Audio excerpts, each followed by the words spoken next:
चाहिए वैसे जमीन को भी चाहिए। तो जमीन को क्या चाहिए? आपके जमीन को आपके जमीन को सबसे ज्यादा चाहिए होता है सोडियम, पोटेशियम, फॉस्फोरस। इसके अलावा हमारे शरीर हमारे जमीन को सेकेंडरी मिनरल, सेकेंडरी न्यूट्रिएंट्स भी चाहिए होते हैं, जैसे कॉपर, जिंक, ऐसे मिनरल्स। तो भू बीटा क्या करता है? आपकी मिट्टी को जितने भी पोषक तत्वों की जरूरत होती है वो सारा देगा, नंबर 1।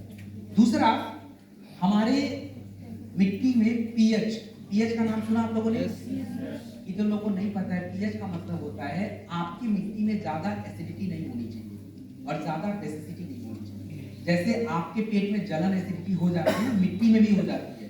तो अगर मिट्टी में एसिडिटी हो गई तो वो आपके फसलों पे नुकसान पहुंचा देगा। तो हमें उस रेंज को मेंटेन करना पड़ता है। तो मिट्टी का पीएच बोला जाता है उसको, और हर मिट्टी का पीएच अलग अलग होता है। ऐसा नहीं कि महाराष्ट्र की मिट्टी का पीएच और उत्तर प्रदेश की मिट्टी का पीएच और साउथ इंडिया की मिट्टी का पीएच सेम होगा, नहीं हो सकता, क्योंकि वो अलग अलग क्लाइमेटिक जोन में होते हैं, तो अलग अलग होगा, लेकिन पीएच मेंटेन करना पड़ता है। तो आपका भू बीटा उस पीएच को मेंटेन कर सकता है। भू बीटा जो होता है मिट्टी के अंदर उपजाऊ क्षमता को बढ़ाता है। मिट्टी का एक स्ट्रक्चर होता है, पहला कौन सा लेयर, दूसरा कौन सा, तीसरा कौन सा, वो एक अलग लेयर होते हैं सारे। तो मिट्टी की उस लेयर को मेंटेन करने का काम भू बीटा अपना कर सकता है। तो सीधी सी बात है, किसी भी फसल को लगाने से पहले आपके मिट्टी को तैयार करना पड़ता है, उस लायक बनाना पड़ता है, और भू बीटा यही काम करता है। तो आप इनमें से कोई प्रोडक्ट डालें या ना डालें, भू बीटा सबसे पहले। और भू बीटा कब डालना है? जब आपकी मिट्टी की जुताई हो जाती है ना, तो मिट्टी की जुताई होने के बाद आप भू बीटा डालेंगे। कितना डालेंगे?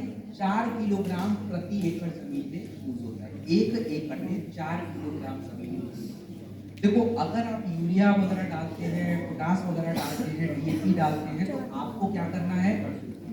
पहले भू बीटा डाल लीजिए, उसके बाद डीएपी डालिए, या तो थोड़ा मिक्स करके भी आपको डाल सकते हैं, ये कोई शक नहीं। तो ये हमारा भू बीटा। और किसी प्रकार की फसल उसमें देखो, कोई वो नहीं कि सर इसमें डालें, मक्के में डालें या इसमें डालें, भाई साहब सब्जी करना पड़ता है, कोई दिक्कत नहीं है, आप भू बीटा कैसे डाल सकते हैं। दूसरा, इको हरियाली। देखो, इको हरियाली क्या होता है? इको हरियाली हमारे सबसे इंपॉर्टेंट काम, मिट्टी में जो सबसे इंपॉर्टेंट काम होता है पौधों के लिए। हमारे पौधों की मजबूती कब बनेगी? किसान लोग बताएं, पौधों की मजबूती कब बनेगी? क्या? रूट, जड़ें। सर ने बोला है जड़ें मजबूत, सही बात है। अगर जड़ें ही मजबूत नहीं रहेंगी तो पौधा तो विकसित हो ही नहीं पाएगा, क्योंकि जड़ों से ही सब कुछ होना है। तो जड़ों का विकसित होना जरूरी है। इको हरियाली का सबसे पहला काम ये होता है हमारे जड़ों को विकसित करना, जड़ों को मजबूत करना। दूसरा, इको हरियाली का काम होता है आपके बीजों के अंकुरण को बढ़ावा देना। मतलब अगर देखें, एक फसल जब हम लगाते तो फसल के बीजों के लगाने के बाद से पकने तक का एक टाइम फ्रेम होता है। उस टाइम में उसको पूरी तरह से तैयार हो जाना। अगर वो टाइम गड़बड़ हुआ तो आपको दिक्कत हो जाएगी। तो वो सारा जो टाइम पे बीजों का अंकुरण हो जाए, वो ग्रोथ हो जाए, वो पौधे का रूप ले ले, वो सारा काम इको हरियाली अपना कर सकती है। और हमारे पौधों के विकास के लिए सबसे ज्यादा जरूरी क्या होता है? नमी। नमी नहीं चाहिए भाई, नमी के बिना तो कुछ भी नहीं हो सकता है। तो नमी को मेंटेन करना, बार बार सिंचाई करना अच्छा लगता है क्या?